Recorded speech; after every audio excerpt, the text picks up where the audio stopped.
New faces and a fresh approach. Newly installed British Prime Minister Boris Johnson conducted a brutal government reshuffle this week, purging the cabinet of rivals and rewarding loyalists and pro-Brexit politicians.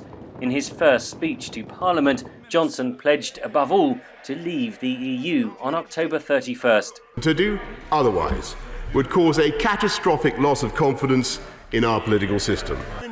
He said the withdrawal agreement had to be renegotiated, including the removal of the so-called Irish backstop, which would keep Britain closely bound to the EU if an eventual trade deal fails to remove the need for a hard border. Johnson promised a golden age awaited Britain after Brexit. We will throw ourselves into these negotiations with the greatest energy and determination and in a spirit of friendship. And I hope that the EU will be equally ready and that they will rethink their current refusal to make any changes to the withdrawal agreement. If they do not, we will of course have to leave the UK without an agreement under Article 50.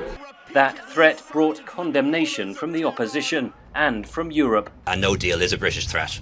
The only people who can cause no deal is the United Kingdom government. The position of the European Union and the position of Ireland has not changed.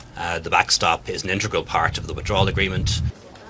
Parliament rejected the withdrawal agreement negotiated by Johnson's predecessor, Theresa May, 3 times. MPs have also threatened to block any attempt to leave the EU with no deal, fearing economic devastation. Boris Johnson has not ruled out suspending Parliament to force an exit, with potentially huge constitutional implications. The positions in Parliament will be even more entrenched now, and so in a way he faces a more difficult task with Parliament than Mrs May did. All he can hope for is that this message of optimism is going to be echoed back by the country. The country is going to respond to that, and that will make it very much more difficult for parliamentarians to continue in their resistance.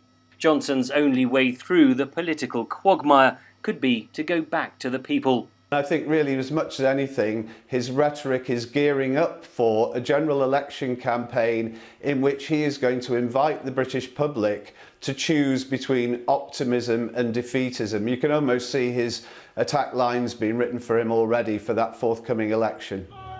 The EU might agree another extension to Brexit to allow for an election, but polls show no one party gaining a majority and the public deeply split. Despite the new government, Britain is facing the same problems, with no clear end to its ongoing political crisis. Henry Ridgwell for VOA News, London.